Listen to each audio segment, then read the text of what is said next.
already, go to the dot in your top right-hand corner, click rename, and put your first and last name as well as your center's name. And just a reminder, everything that we are sharing will be shared to you all at the end of the presentation.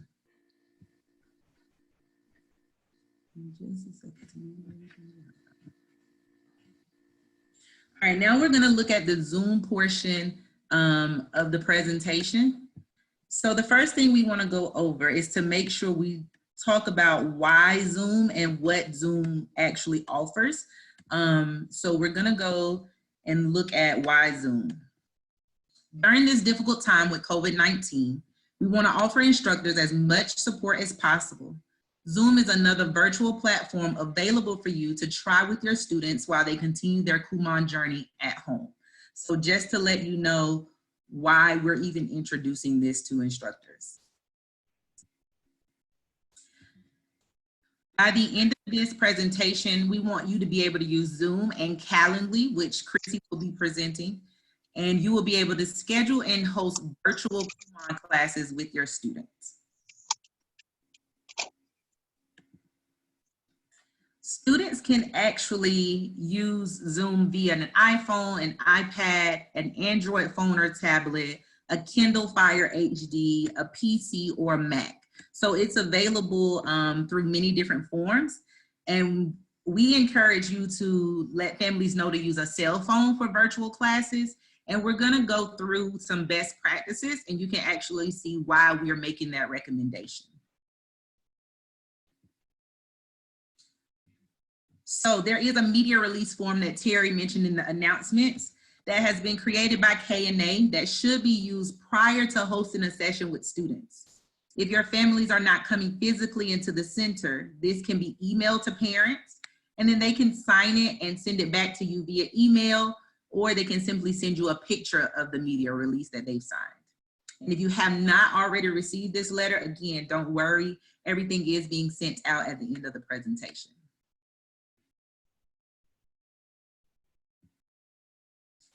So again, Zoom is a virtual tool. It's user-friendly and has many features that can be utilized for modified center operations. We're gonna go through a few different things. We're gonna look at creating an account, scheduling and hosting a Zoom virtual meeting, and then viewing some features of Zoom that we feel will help out with to release some stress, and then viewing some best practices that instructors have used with Zoom. So first, we're gonna look at this overview video of what Zoom is.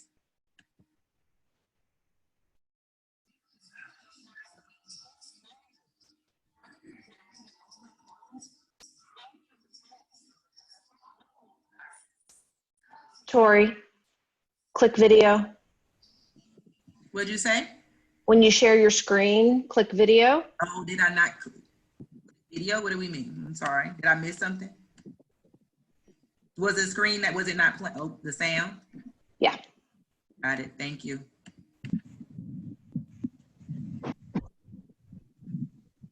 I'm gonna replay that video. Again, my apologies. Here we go. Zoom has revolutionized the way teams communicate. Whether you're connecting multiple conference rooms or meeting with attendees from their desktop or mobile devices, coming together face-to-face is as simple as a single touch. With the highest video and audio quality, bringing your team together on Zoom feels just like you're all in the same room. It's easy for everyone to join on video, which builds trust and engagement, making your team and their meetings more productive.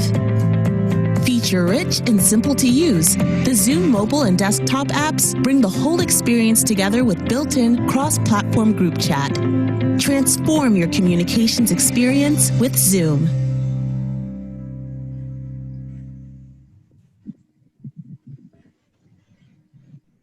All right, so that was just basically an overview of what Zoom actually is. So now what we're going to do is look into creating a free an account. So you have some different options, but we're going to encourage you to use the Pro account. And the reason why is because Zoom has offered Kumon a 25% discount to Kumon centers. Well, Zoom has offered this to Kumon centers. You're going to use the coupon code that Terry mentioned earlier, the Kumon-Zoom code. The cost to instructors will be as little as $11.24 per month. K&A will subsidize this for 2 months, and you are allowed to discontinue your subscription after 2 months with no penalty. And so we are encouraging you to do this. If you've already created a Zoom account with your iKumon address, if you will connect with your field consultant and we can figure out how to actually make sure you get the discounted price. So we will make sure we look into that. Again, you can sign up. It'll be in your top right-hand corner to sign up. You're gonna use your iKumon email address. And then once you actually sign up and put in all of your information, you're going to be sent a confirmation email. You're going to go into your email, click on the link, and then create a password. At that point, you have an account.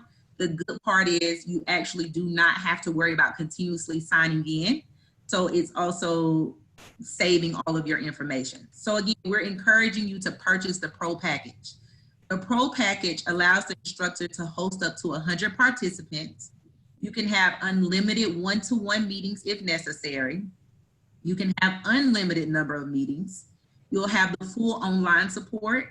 You'll have video conferencing features, web conferencing features, group collaboration features, a meeting duration limit of 24 hours, user management and administration feature controls.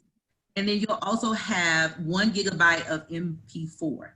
So again, I just want to encourage everyone to please sign up for the Pro because it is a lot different as far as holding time. I mean, time session, there's a time limit session for each time you go in, and I think it's 40 minutes.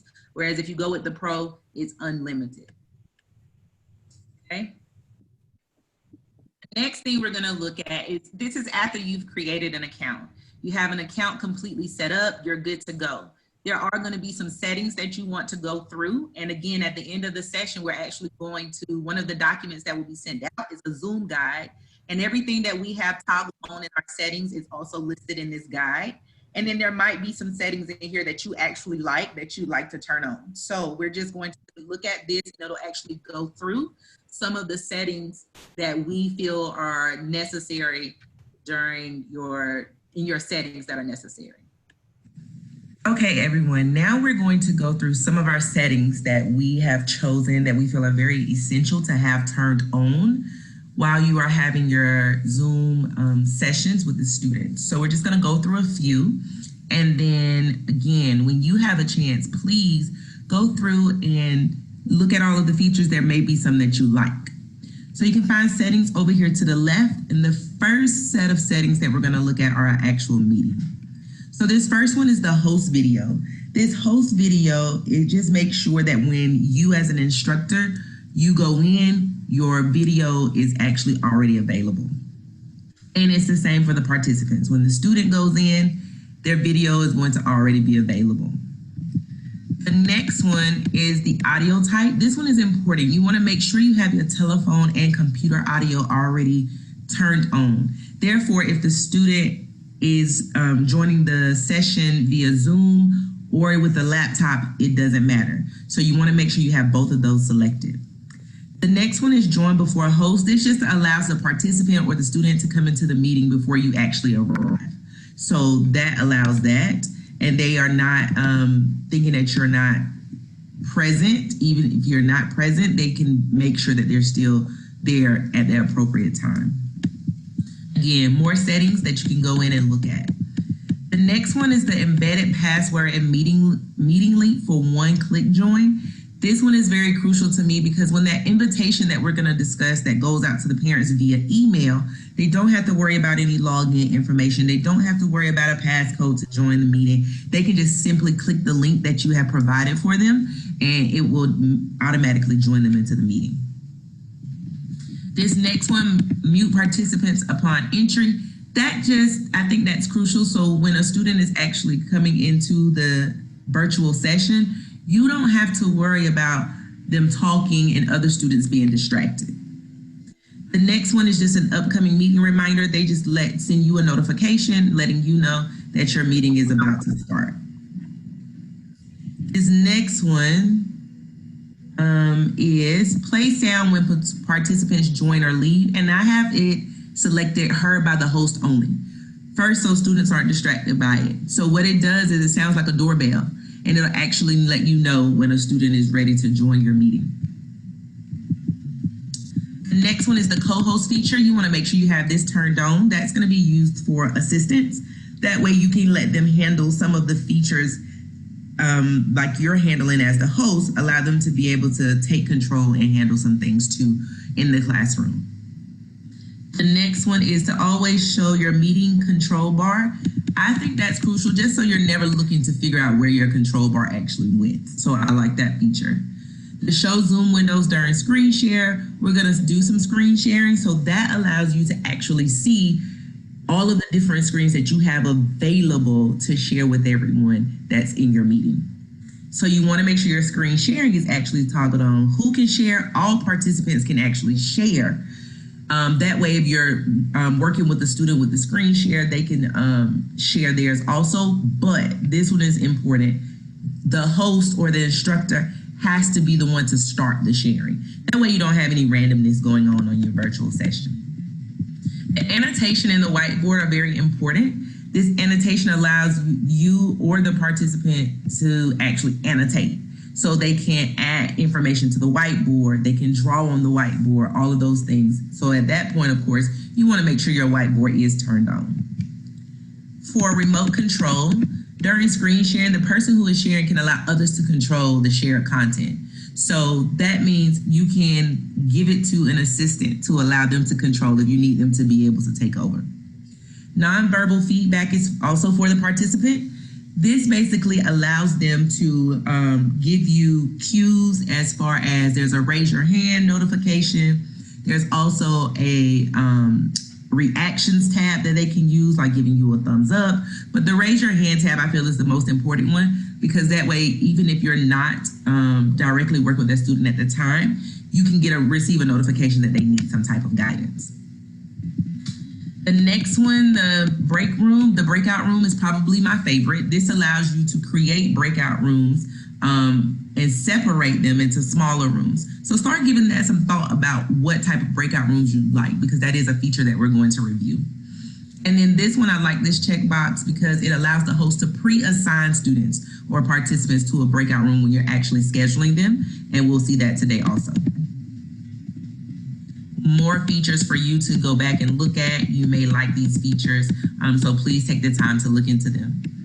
Only show default email when sending email invites. So for example, my default email is Outlook. So when an email is being generated for a family for an invitation, it's automatically going to sync with that email and be sent directly to them via my Outlook. So if you use Google or some other type of email, then that works, whatever yours is connected with. But yours is going to be your iCoolMom, of course.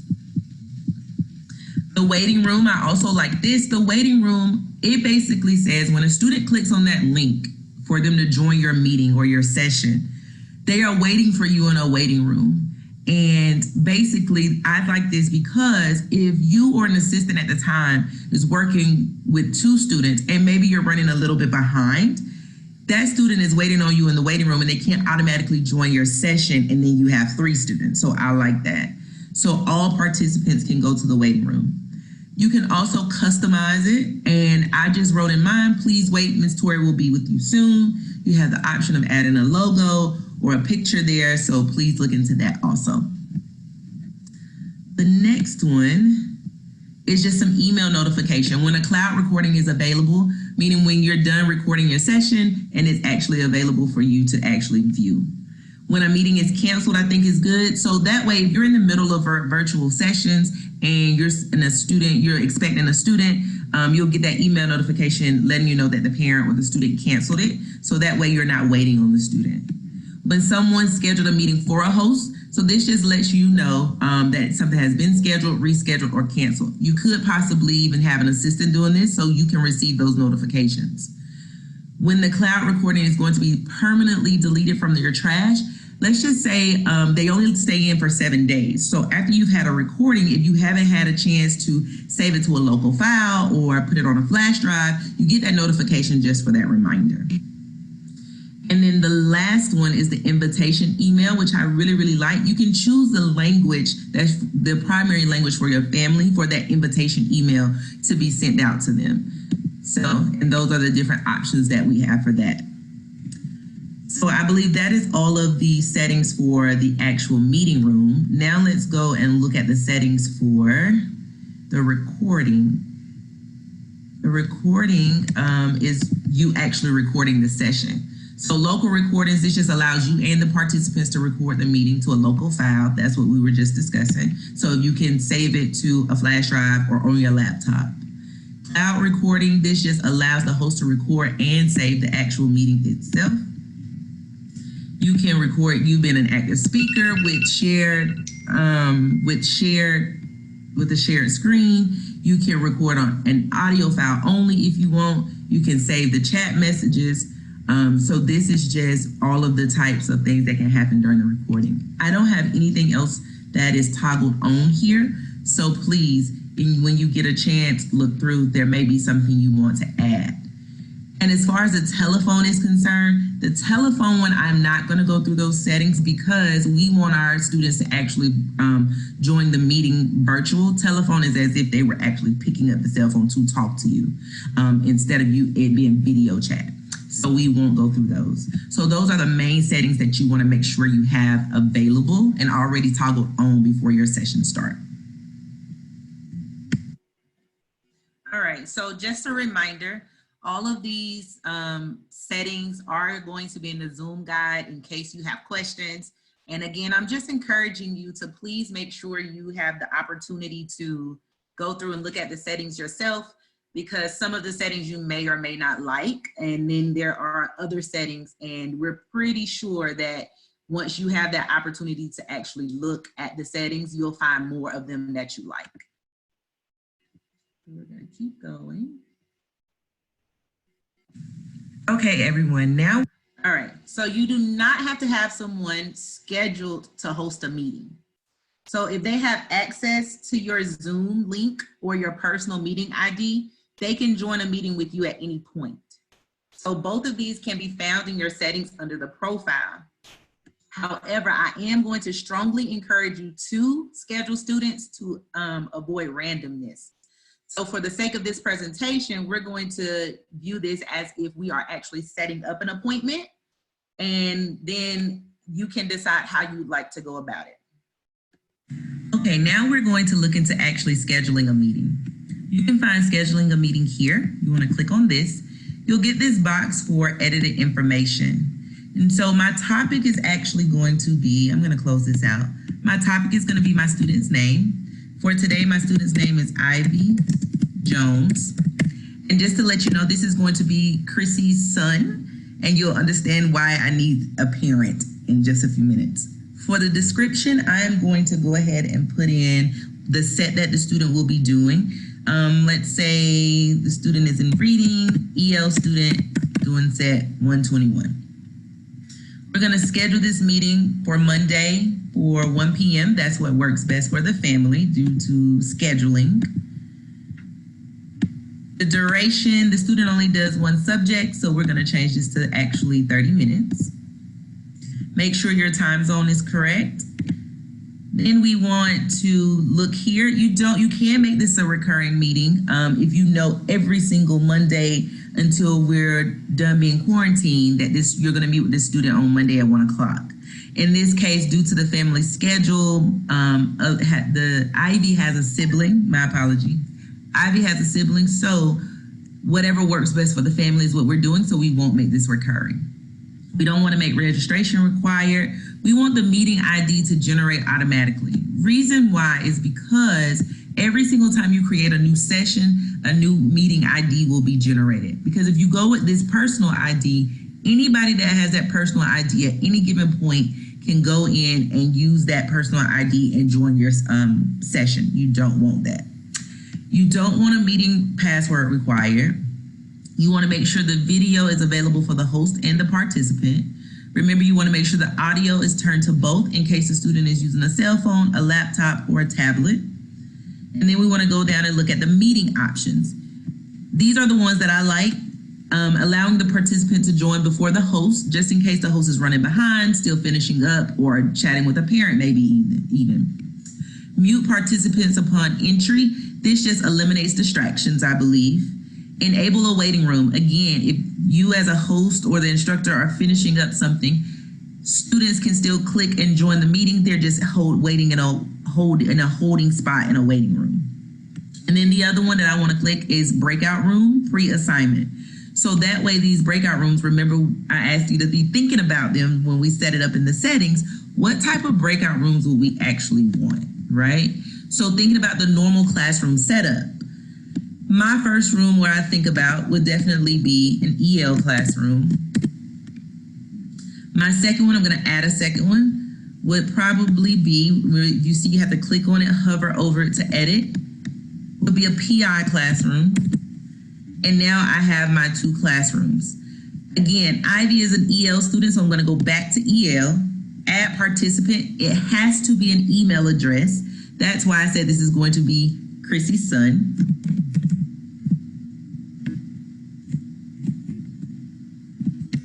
And then I'm going to press enter. That way you can see I have 1 student in EL. I don't have any students in PI at the moment. However, your next appointment that you set up could possibly be a PI student, and you can put that there. I'm going to go and press save. I'm going to scroll down where I see that was just saving the breakout rooms. Now I'm going to actually save the appointment. And this is my new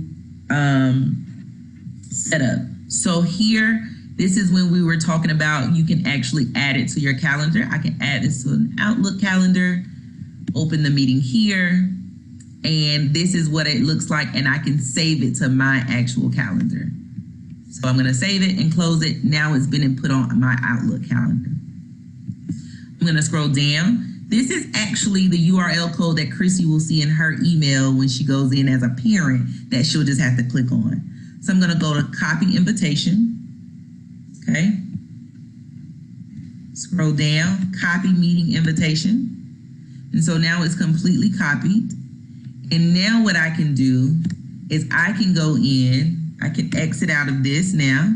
I have it copied. I can go into my actual email. Here it is here. I'm going to change this to, to Chrissy. This is a new email. I'm going to change this to Chrissy. Here she is. She pops up. And I'm going to label this your Kumon session. And remember, now I can just paste what I had copied from the invitation. Now Chrissy has this in an email. This information that's here about the cell phones, that can only be removed. You can now remove it now, but during when you're copying it, you can't edit it. So I can, if you like, I can take this out, and that way Chrissy won't see all of that. Of course, I know this says Stacy because I'm logged in under her account, but it will say your name. And then I'm going to press send. Now that invitation has gone out to that parent. Everything is completely scheduled, and that's scheduling a meeting. All right, so we've gone through scheduling a meeting. Again, if you're having questions, please know that someone is managing the chat room and taking all questions so that we can address them. We're going to look at some Zoom features that are available. We've gone through and selected what we feel is beneficial for instructors to continuously offer ongoing support as they as students continue their Kumon journey. So again, after you've explored Zoom, we're pretty confident that you will find more features that you enjoy. But for today, we're going to review recording, co-host, breakout rooms, participant features, share screen, and the whiteboard. And so the first one that we're going to go with is looking at the recording feature. Now we will look at the record feature. You can find the record feature right here on your taskbar or toolbar. Once you press this button, You can say record on this computer or record on the cloud. I'm going to record on the cloud since that's where we have the 1 gig at. So it's connecting to the cloud server. And now as you see in our top left corner, it now says recording. So at this point, you're recording. You can pause it at any point or you can stop it at any point. I'm going to stop it. It'll ask, do I want to stop the cloud recording? I'm going to say yes. And then now it's all done. All right. That is your recording feature. And now you can find that on your actual cloud. All right. So that was the record feature, pretty simple. And some things you might want to use the record feature for if you have assistants working with you, if it's something that you all would like to go back and watch and you can kind of give some pointers, that is that feature available. Or you can send it to them because you can still be quarantined, of course, and share that recording with your assistants and you all can review some things. All right. The co-host feature has the same features as the actual host, excluding having admin rights. So for example, the assistant can control the chat room, they can monitor students, they can accept students from the waiting room, they can jump from room to room during the breakout room session. So there are a lot of features that the co-host has that are beneficial to you as an instructor. Okay, now we're looking at the co-host feature.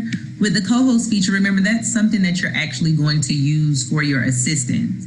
That will allow them access just like you have access for most things outside of admin rights. So while they're working with a student, being able to have students enter from the waiting room that you may have set up, jumping from room to room if need be.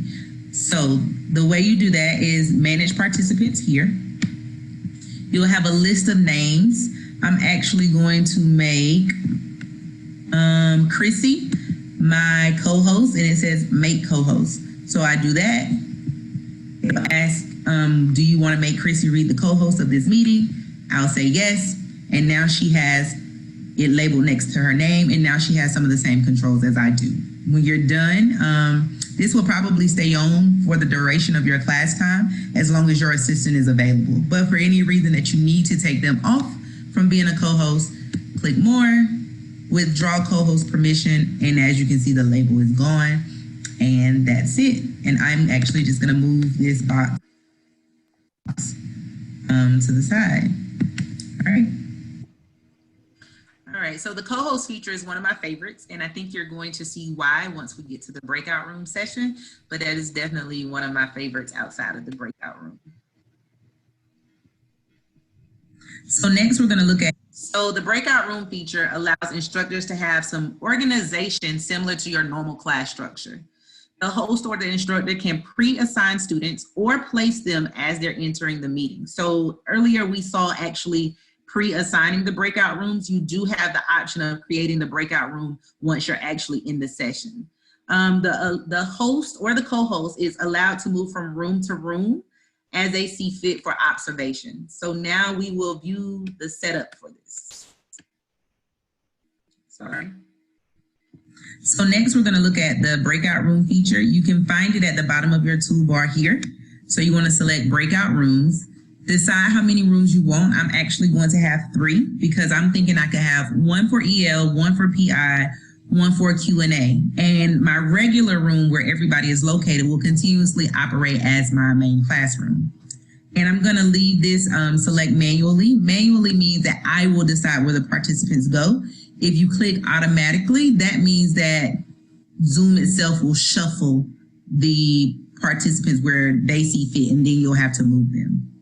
So I'm gonna go with create rooms. Before I start moving anybody, I'm gonna rename them. I'm gonna name my first one EL, my second one PI, and then my third one I'm actually going to name it Q&A. So that way, if I need to speak with the student one-on-one or the co-host needs to speak with the student one-on-one, they can go privately to that room. Now I'm going to assign. I'm actually going to assign Lanice to EL, and I'm going to assign Lily to PI. And Chrissy and Sarah, I'm actually going to leave in the main classroom because that way I can have somebody in there you all can see. And then if I need to move somebody to the Q&A, I will. So then you select open all rooms. And then everybody is sent an invite to actually go there, okay? So then at this point, they are going to accept the invitation to actually go to those rooms. And if you see, Lanice and Lily are the ones that are gone from the main classroom, and Sarah and Chrissy are still here. So that's the way that works, right? Now, at any point as the instructor or your co-host, you can join, right? So let's say I'm going to go join Lanice and EL. It'll ask you if you'd like to join, say yes. And you get this notification that you're being transferred there, right? So now I am here with Lanice and EL. Again, I can always leave if need be. So if I want to go back, click on breakout rooms, it's there. I can leave Lanice, or I can automatically, I can leave her. If I leave from here, it'll send me back to the main classroom. But let's say I want to go join Lily in PI. I can just click this, say yes, joining breakout rooms. And now I'm with Lily, right? So at this point, that's how it looks. So I can go back to the main classroom at any point if I need to.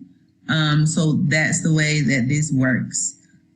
Now I'm actually going to close all rooms. And if I click close all rooms, everybody's going to receive a 60-second countdown to return back to the main room. And I'm going to go ahead and go back. Let me let you know that that's where you're going. And now I'm just waiting on Miss Lanice to come back. Everybody's there waiting on her. But here's the thing, if she waits 60 seconds, it will automatically take her back there. So everyone is back in the main room. So the breakout rooms are nice, can work in many different ways, any way you see fit. Okay, I do want to add to this because a question came up earlier. During the breakout rooms, you can assign as many people you like to the breakout rooms.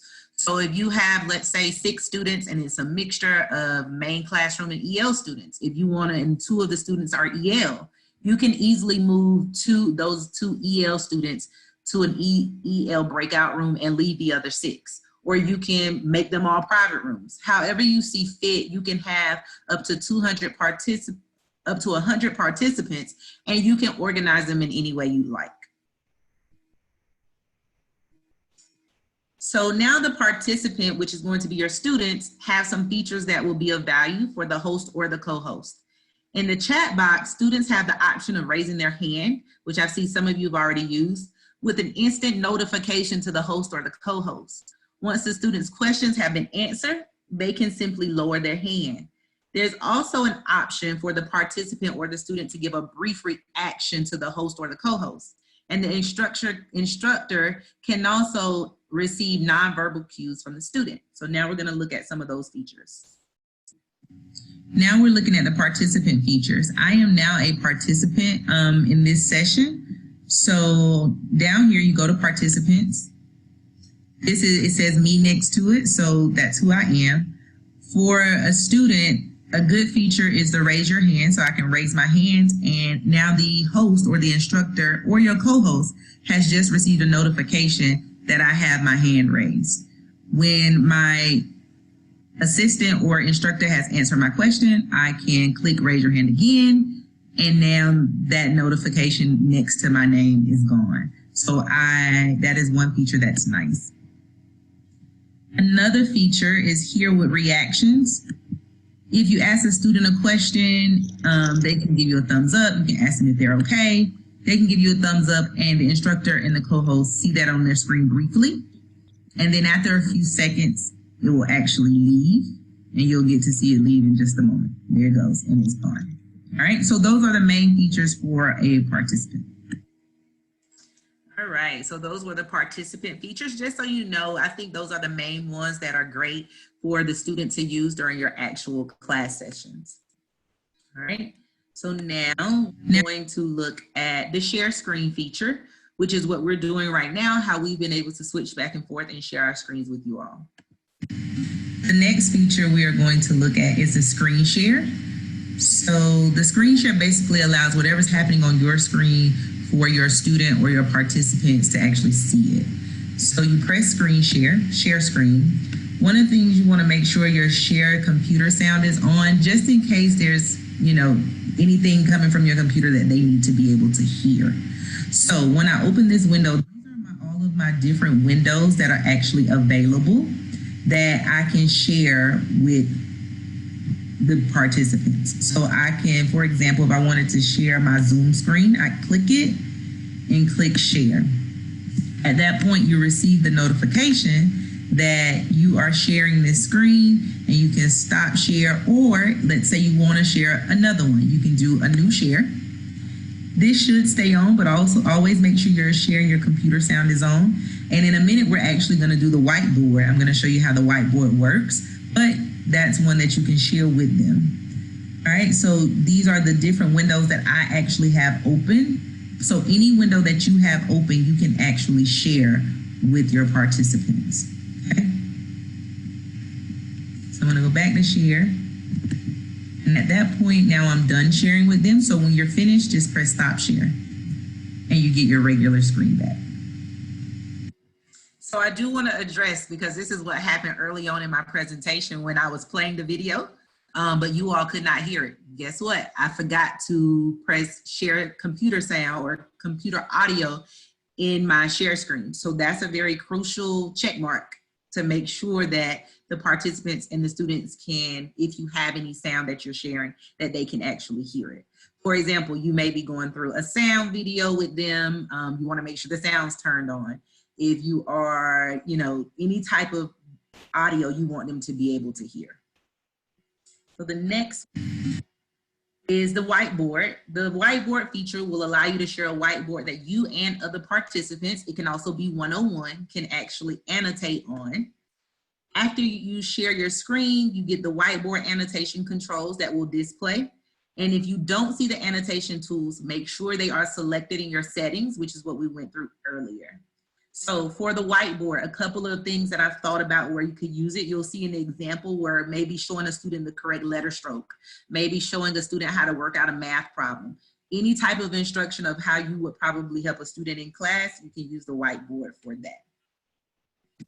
Now we're going to look at the feature for a whiteboard. We're actually going to have to combine a few things that we've already learned so I can show you the whiteboard and what you can use it for. So first thing I'm going to do is go to breakout rooms. And remember, I had Lanice in EL. I'm going to leave her, and Lily in PI. That's who I'm actually going to go work with the whiteboard. So I'm going to open all rooms again. And when I open the room, they have received the notification to join their breakout room. So if you ladies will join both of those breakout rooms, please.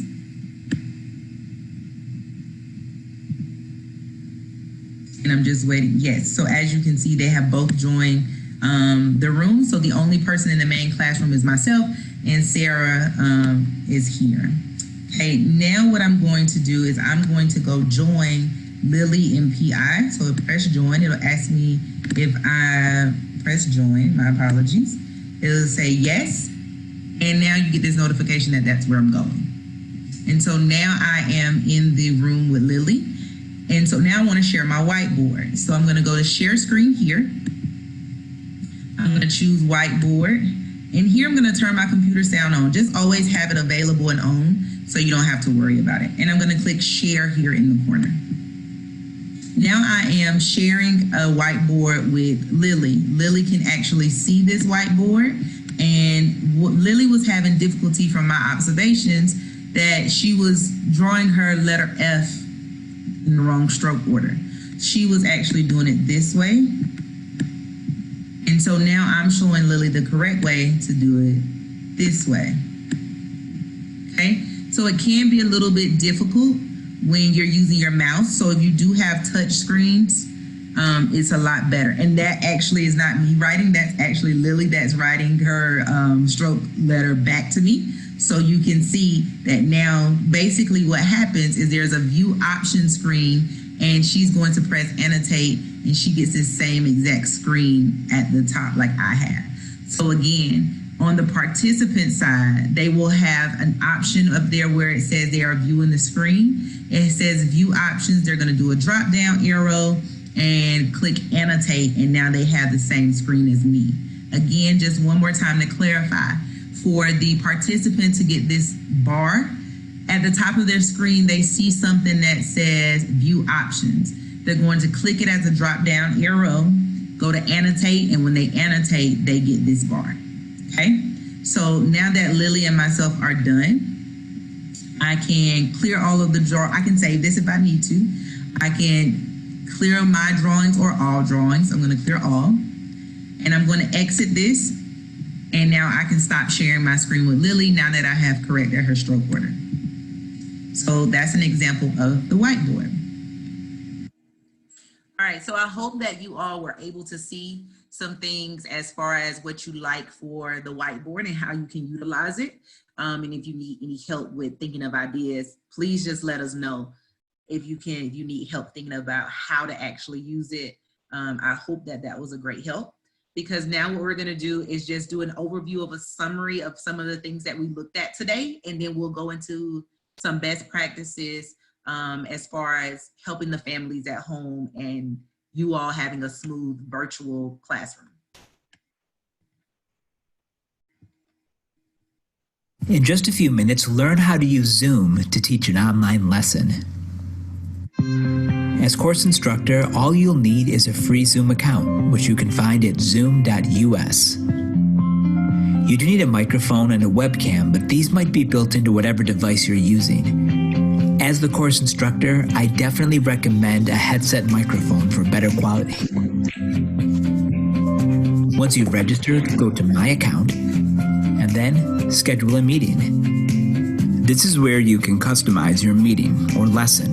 It should be noted that we're using the free version of Zoom, and this will restrict us to 40 minutes with 3 participants or more. If you're looking for more time, you may have to upgrade, or the other option is just start the lesson multiple times. But you can start by entering the information for your meeting. If you like, you can set a password. You may also want to mute participants upon entry. This is a good feature for a large group. As host, you'll want to share this link with students, either through email or through a location like a learning management system. Students will be able to join our meeting from any phone or mobile device as well. Just make sure they've downloaded the Zoom app. Now, as teacher, to begin my lesson, all I have to do is select Start Meeting. The meeting should automatically begin. Choose Join with Computer Audio. By clicking Manage Participants, it will show me everyone who is currently in this meeting. Right now, I just have one student. You'll notice that I have the microphone and the video turned off. This is so I can deliver my lesson. At the bottom of this window, I'll have other options as well. Right now, I'm allowing participants to unmute themselves. This might be something that I want to turn off so I don't get interrupted. I also have this set to mute participants upon entry. That way, when new members join my meeting, I won't hear the noise from their microphone. And if I am in a situation where I need everyone to be muted, there is the Mute All button. This will disable the microphone for everyone in the group. If I want to take questions, I can either manually unmute each student, or I can select Mute All. You might also notice the chat menu on the side. By turning this on, this can be a good way to chat either to everyone or just to send a message to individual students. As teacher, if I want to bring up a PowerPoint presentation or to share my screen, I can go to the bottom where it says Share Screen, choose the screen that I want, and my screen will be shared. After sharing your screen, you'll notice the controls at the top. To stop, just select Stop Share. Once your lesson is finished, all you have to do is close the Zoom window and choose End Meeting for All.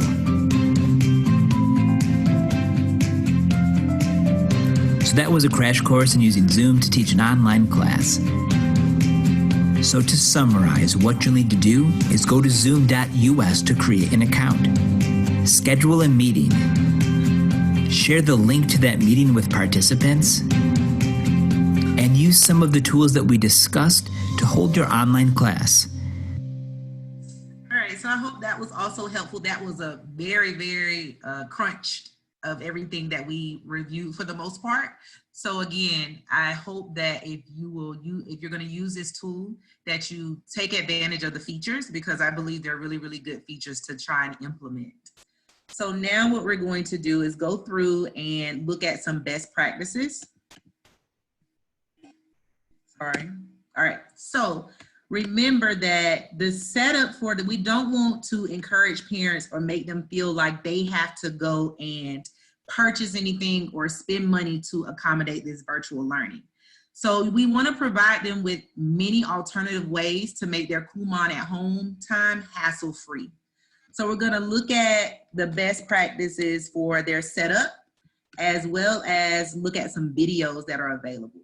So this first one, if a student is using a cell phone, the placement of the phone is crucial for you to be able to see their paper. And next, in the first picture on top, you can see that the phone is slightly tilted in an actual coffee mug. And the coffee mug is placed close to the student's body. It would also give you the view of the worksheets that you see on the bottom picture. So what I would recommend is for you to ask the parents to set the student up prior to actually starting the Zoom meeting. And so from my end, I found that if I send the parents a picture of what I'm talking about for the setup, that will help them and won't interrupt your actual session. This next one, the student is actually utilizing a pencil holder. And as you can see, they have placed the phone in the pencil holder and have it at a distance where the instructor can still see their work. And so again, just another way for the families to utilize what they may have already on hand, and they don't have to go purchase anything, and it's hassle-free. So here we're going to see, first let me say this, the two videos that you're going to see today, I want to let you know that the parents have already signed their media release, the Zoom media release, so we already have that on file. So you're going to see that the parent has their cell phone set up on something cylinder-like. She said that it was a container from a poster that a poster originally came in. So we're going to be able to see this student working, and you can see that the instructor has a top view and they can see everything. And this student is completing set A1-121 for the first time. So this is a new concept that's home, so you can feel like you still have that interaction as if they were in your classroom. So we will watch a few minutes of this. It's a little bit long, so we won't watch the entire thing. All right, complete the definitions with the words from the box. The sentence always begin with a capital.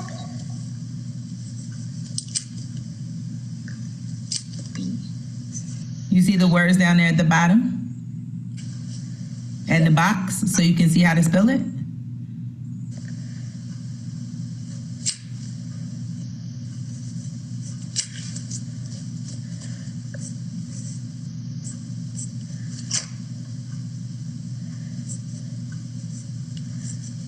All right, real quick, check your spelling on that one. Look how you spelled letter, and look at, Mom, if you will allow him to, if you'll give him the eraser, please, and allow him to see if he can find the mistake. Okay. And if it's okay, no worries, thank you. And then see if he will find the mistake and let him fix it, please, no worries. Okay. Okay, it's okay. All right, you wanna read that sentence again before you do the next one? Yes. Okay, go ahead. A sentence always begins with a capital letter. All right, there you go. Now do number 2. There are period. Let's read it with spaces there you go. between the words in the sentence. Good job.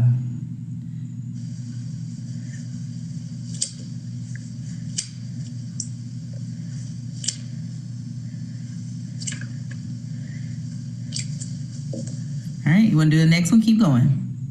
A sentence that tells something ends with a period. Mm-hmm.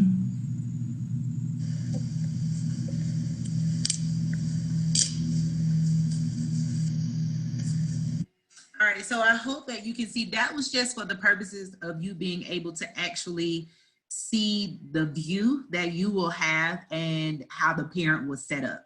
So I hope that was a helpful with as far as the setup of what to use. So we've seen the coffee mug, we've seen the pencil holder, we've seen using something cylinder shaped. So anything that the parent has available that will be helpful for you to actually be able to work with the student and see what they're doing.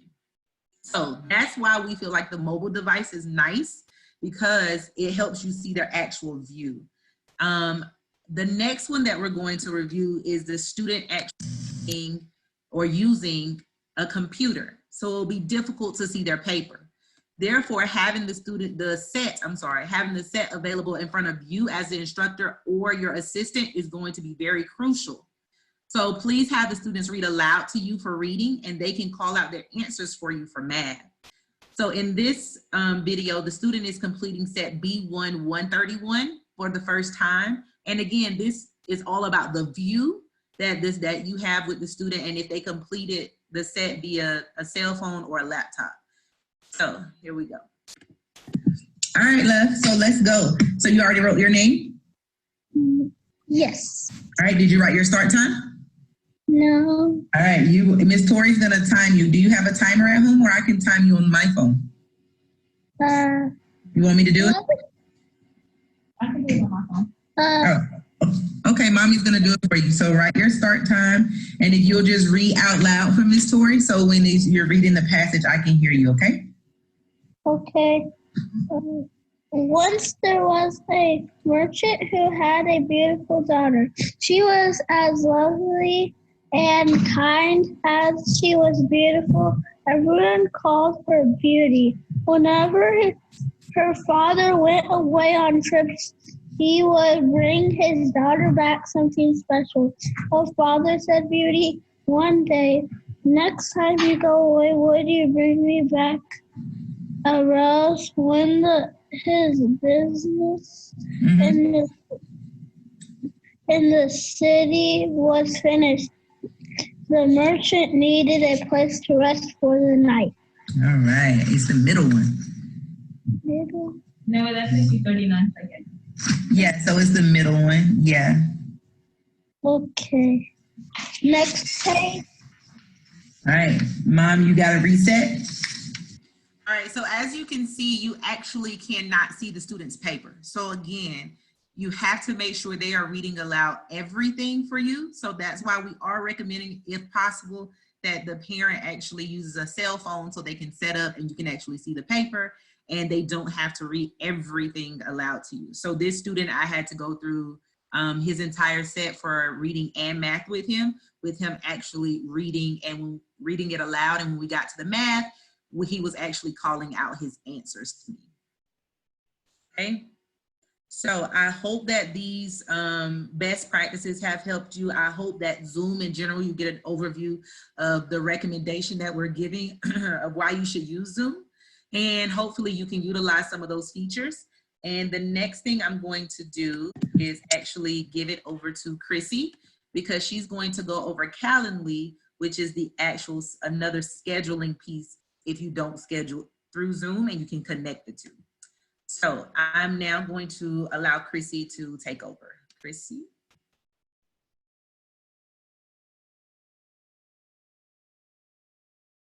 Good afternoon, everybody. I hope you are well. There were some questions I noticed about the scheduling piece of Zoom. So one of the things that we've learned from some instructors is that they've integrated a scheduling platform with their Zoom platform to make it easier for parents to choose a time for their virtual Kumon class. So now that you can Zoom, what's next? Make scheduling your virtual Kumon classes easy. Want to know how? Fixing to tell you. Pair it with Calendly. Calendly is free software that's simple and easy to use to schedule your virtual Kumon classes, and it's going to save you time and improve your customer service quality. Calendly eliminates the old school way of using email and playing phone tag for scheduling your appointments, particularly in our case, the virtual Kumon classes for all your students. So we're going to take a brief minute to look at an overview of Calendly. Scheduling meetings with people outside of but it's not. Yeah, right now, Everyone's on different schedules in different time zones. So you have to send 4 different emails just to set something up. Calendly eliminates the back and forth. When you want to schedule a meeting, just share your link. Invitees can only pick from time slots that follow the rules you've created. So you're always in control of who you meet and when. Once your invitee picks a time, the meeting is added to all of your calendars. Calendly works with your most common business apps. we can try Zoom, if that works. I know if you're aware of that platform. Oh. Updating your CRM as meetings are scheduled. It even sends invitees a reminder before the meeting. You can embed your Calendly link on your website and include it. Yeah, that should be fine. Okay, thank you. Bye. For teams. You can pool availability of multiple team members, then either schedule a meeting that works for everyone or and priority. Invitees will love being able to schedule without all the back and forth emails. And you'll love being able to focus on the work that really matters. Because in the end, it's not just about saving time. It's about building better relationships and getting more out of every day. All right, so how does Calendly work? Let's take just a second to see how it Instead of going works. back and forth trying to find a time to meet, all you need to do is share your Calendly link. When your invitee arrives at your scheduling page, they can pick the event type, date, and time that works for them. You will both receive a confirmation in your email. All right. Okay, so now we're going to go through some steps on creating your Calendly account. Remember, this is a free account that works well with Zoom. Hi, welcome to Calendly 101.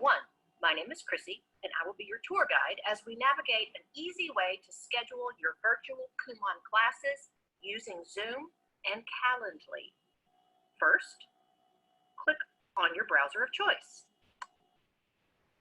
In the search bar, enter calendly.com, pull up the site, and at the top of that page, you'll see a blue sign up box. Click the sign up box. And then you can enter your email address to get started. I'll enter my email address, click the Get Started box, and then it will prompt me to enter my full name.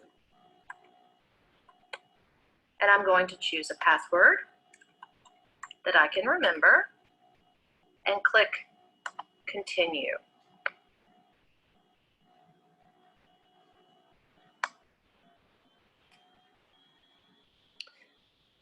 So then you will be prompted to verify your email address. So you'll go to your email, check your email for your Calendly email in your inbox, and then click on the confirmation link. Once you've clicked on the confirmation link, you're ready to continue creating your account. The next steps are integrating the Zoom account that you've previously created and creating your Calendly profile. Once you have verified your email address, you will be prompted to log into Calendly by entering your password. Enter your password in the box and click Login. You will be directed to the Calendly homepage. At the top of the screen, click on Account, and in the drop-down box, click on Account Settings. You will now be able to update your profile. On your profile page, enter your name, a welcome message to your students, select language, the date and time formats, your country, and your time zone, and click Save Changes. Once your settings have been saved, scroll back up to the top of the page.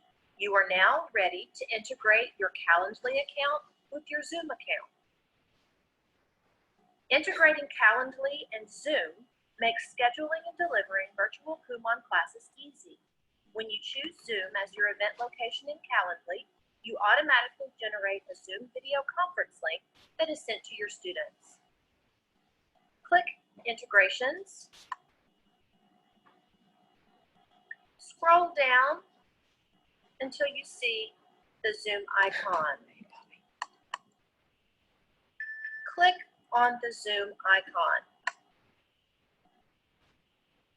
You will now be able to link your Calendly and Zoom accounts.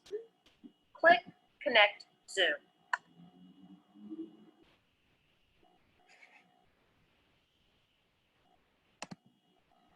Okay, there's also an option for connecting Calendly to your Google Calendar.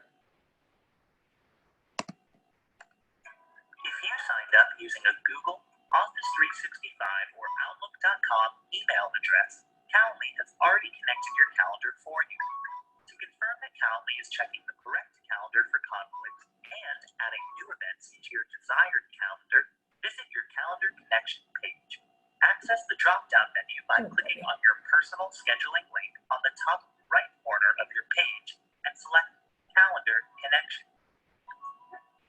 On the left-hand side, you can select all of the calendars that you would like Calendly to check for conflicts.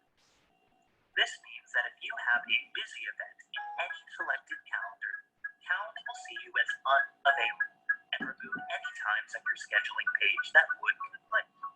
If you have any calendars that you did not add yourself, like contacts or holidays, keep those unselected to avoid any confusion. On the right-hand side, you can choose which calendar you would like Calendly to add your scheduled events to. Once you have reviewed your choices, click Save Changes. Now that you've connected your calendar, you'll never have to worry about getting double booked again.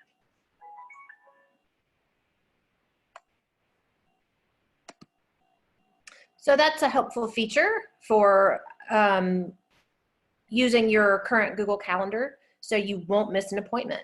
All right, so now that we've set up our Calendly account and we've integrated with Zoom, it's time to start creating our events on Calendly, and it is super easy. Now that you've integrated your Calendly and Zoom accounts, you can now begin to create events for your students. From the homepage, click New Event Type. You can choose between creating a one-on-one event or a group event. I'm going to create a one-on-one event. You're then prompted to enter an event name, Math EL Individual Kumon Class. Now select a location. In the drop-down box, select Zoom. You may now enter any description or instructions to parents and students in the box below. You'll see your event link was automatically generated for you, and you can click Next. Now that your event has been named, you can now customize the days and times that you want to be available for Math EL individual Kumon classes. If you are a Monday-Thursday class, you might opt to choose Math individual EL classes on Mondays and Thursdays. So begin by clicking on a day and determine what availability you want to offer to your families. I'm going to choose Math EL individual classes from 9 a.m. to 12 p.m. I could apply it to March the 30th only, or on Mondays, but I want to hold this on Mondays and Thursdays. So I'm going to click on Apply to Multiple. The box next to Mondays is checked. I'm going to check the box next to Thursdays, and that will generate Math EL individual classes from 9 to 12 on Mondays and Thursdays. I can now do some further customization. I need to choose the duration of each class. I'm going to choose 20-minute individual classes. I can then choose a buffer. I can allocate time before or after the event that I can use to prep for the next student. I'm going to also choose my start time increments. 20-minute classes, I'm going to choose 20-minute increments. And I can select the date range. And in this case, I want to select that classes begin on March the 30th and end April 17th. And click apply. I can set the minimum amount of notice I need, the maximum number of events allowed per day. I can verify my time zone and do not make this a secret event. Click next.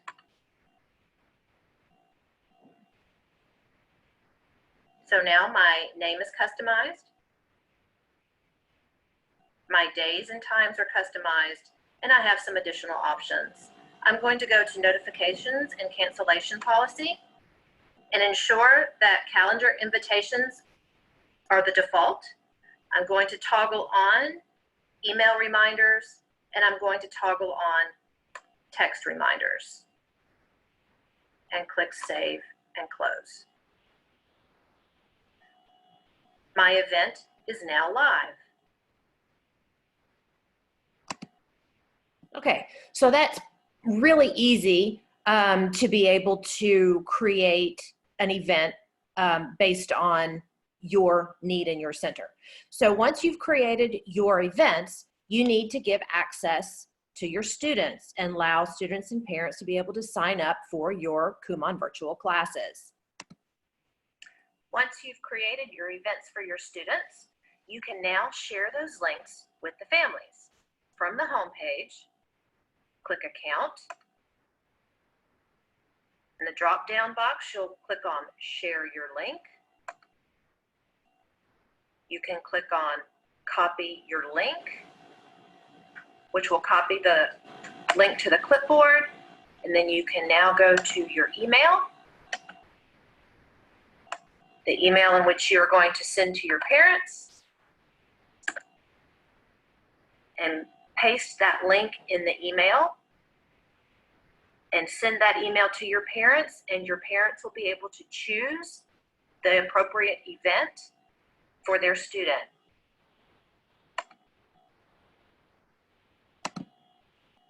All right, so once you send a really nifty email to your parents and you've included that link, they will be able to schedule their virtual Kumon class. After you've shared your link with your families will open that email, they'll click on the link, and they will be directed to your Calendly homepage. They'll choose the best option, click on the option that fits their needs. They will choose a date. When they click on the date, it will open up all the available times. In this case, a family may want to have their 20-minute Math EL individual Kumon class at 10:40 a.m. They'll click on 10:40 a.m. They'll click Confirm. They'll enter the student's name. They will enter their email address. They'll enter their phone number for the text message reminder, and they will click Schedule Event. They receive a confirmation page that they're scheduled for Math EL individual Kumon class from 10:40 to 11 on Monday, March 30th. And they have the option of adding that to their calendar. All right, so once your parents have selected and scheduled some virtual Kumon classes, both you and the family will receive a confirmation email. This is a screenshot of the parent confirmation email that tells them the class they signed up for, and the location is a Zoom conference. So all they have to do is click on that Zoom link and they will be taken right to your Zoom page. This is the instructor confirmation email that also includes the student's name, the family's email, the phone number for a text message reminder, and it also includes the Zoom link. All right, so as you can see, Calendly is really easy to use. The website has an abundance of video tutorials available. It's on calendly.com at the bottom of the page. And there are also a lot of video tutorials available on YouTube. So now that you have gotten excited about scheduling some virtual Kumon classes using Zoom and in an easy way of scheduling those classes, we need to think about the virtual learning guidelines for your center. So in addition to having all students and parents sign the Zoom media release form, please create some guidelines for virtual learning in your center. We know that Kumon requires the participation of parents, students, and instructors, but now is the time to really reiterate the importance of collaboration since your eyes are not on them 2 days a week in class. So for you instructors, ensure that you have the signed media release form for all students. You have lesson plans, worksheets available. You have a smartphone or a computer with a webcam that's fully charged. You have a stable internet connection.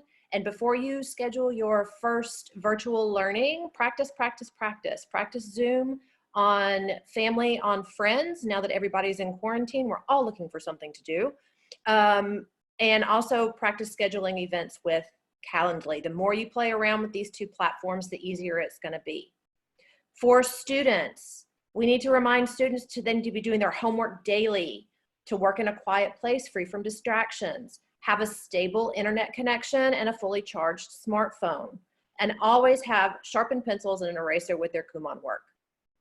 As instructors, we need to remind parents to ensure that that students have a Kumon routine at home. What time every day are students going to do their Kumon work? Are their students working in a quiet, distraction-free setting? Are the parents home grading for you and providing the students with the corrections to do before their next set? And remind parents that they've got to be there to motivate those students, since you are not seeing them as often as the parents are doing, and you're not seeing them 2 days a week, unless it's virtual learning, and making sure that parents are keeping in contact with the instructor, and you, the instructor, are keeping in contact with the parents. So instructors, students, and parents, that's what's going to make this work for us during this challenging time. I'm going to turn it over to Neil for some final thoughts. Before we hand it over, Chrissy, we're going to take about 10 minutes to review some questions. I have gone through, and if I have gone through the chat and grabbed some of the Zoom questions already, so I can go through very quickly and try and answer them. One of the first questions I received is, I use the breakout room as a space for my assistant. How do I allow my assistant and student to return to my unassigned space? Currently, I have to close the break rooms to get people back to me. Remember, in your participant list or in the breakout room list, you do have an option next to their name that says remove, or to actually move them to a different room. So utilize that feature. If you press remove, they will go back to that main space so that you know you don't have to completely close out your break rooms. Another one that I received, will there be a recording of this? Yes. And it will be sent out. The other one, I created an account last week without the code using iKumon email. How do I change it? If you'll please just have that conversation with your FC, they can try and figure that out so you can get the coupon code. The next one, do co-hosts have to have an account to log in? Can we send an invite to join and then assign them as co-hosts? Yes, you can. You can send them the link just like you would your students, and then you can make them a co-host once they're actually inside of the meeting. The other question was about scheduling multiple students at a time.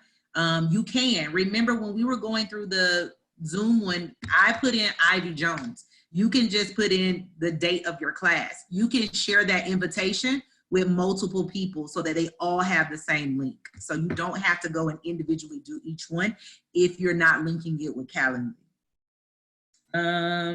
Could you please make a document for all settings? Yes, there is one going out for Calendly and there is one going out for Zoom. So that feature, that documentation is there so you can see all of the settings to turn on, as well as the steps with Calendly. Yes, answer that one. When you schedule for every 30-minute slots, will there be a different ID for each session? Yes, there will be if you do 30-minute slots. Do I need to initiate every meeting with Zoom? That is you initiating them. What will happen if it's over the 30 minutes? They won't get kicked out. So it'll just keep going. You will get a notification that it's over the time. How do you manage more students at a time? Do you send a different invitation for every time slot? If you are doing time slots, yes. But again, remember, when you create that invitation, you can take that same invitation and paste it to multiple parents. Do we have control sound on each breakout room? Yes, so you can talk to each room separately, yes. So when you move from room to room, your sound is in that room. Just like your picture and your face will be, your sound is in that room. It's not in a different one. Do you have control sound? Yes.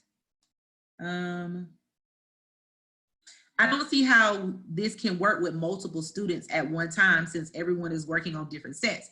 Remember, that's what happens in the center. Right? You're working with 2 students at a time. They don't necessarily do the same set. So it is okay for you to be able to do this and work with, let's say your assistant, for example, is working with 2 EL students. That's the same as if they were in the center. So it can work the exact same way so you can have control over that. So you have to be innovative and just think about it being virtual instead of them sitting right in front of you. How do assistants get to be on the participants list? I add them or do they join? They can join in. You can send them a link and they can join in with you, and then you can make them a co-host from the participant list. The other option is you can have different users under your account, so you can add them as a user and they can log in under your information as well. The next one, answer that one.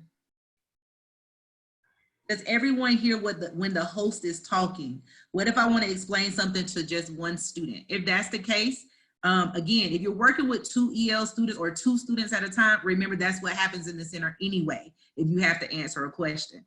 However, if you do want to talk with them privately, create a breakout room for Q&A, move them to that breakout room and go there and have that conversation with you if for some reason you need it to be private.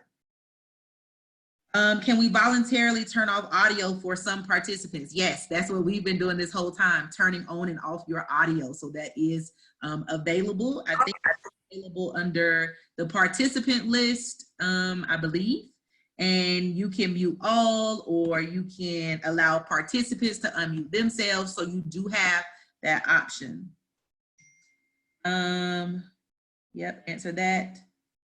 How to observe students work through Zoom. Remember, with the best practice, the way you have their devices set up is going to be the best way. Remember, we went through the coffee mug, the pencil holder, them having their phone set up on something cylinder type or something high up so that you can see their actual worksheets. So it is possible. How the phone should be placed if you don't want it to be upside down. Remember, if they put it in the coffee mug and put it towards their body, then you can also see their worksheets from that angle of it being straight on. So that's the other option. I think that's it. That's all of the Zoom questions that I saw in the chat prior to this starting up. I see one. Can we record multiple students at the same time for us to review later? Unfortunately, it will only record what's happening in the main room.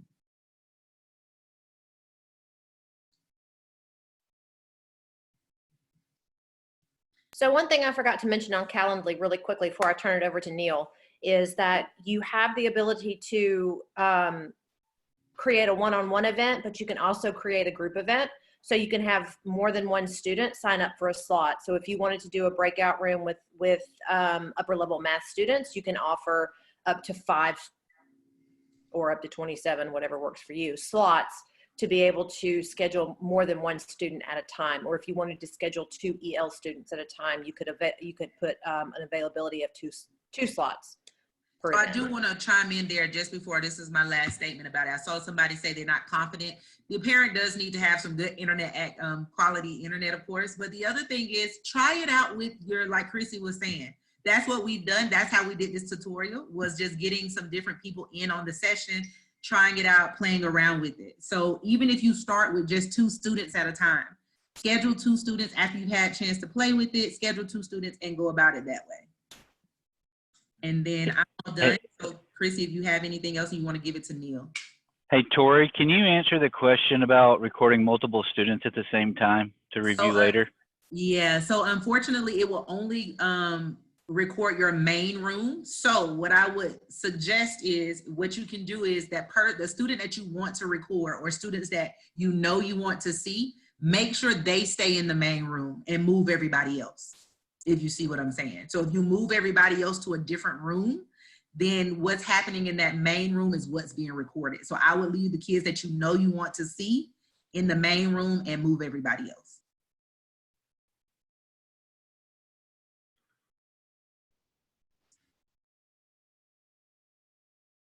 Did that clear that up, Neil?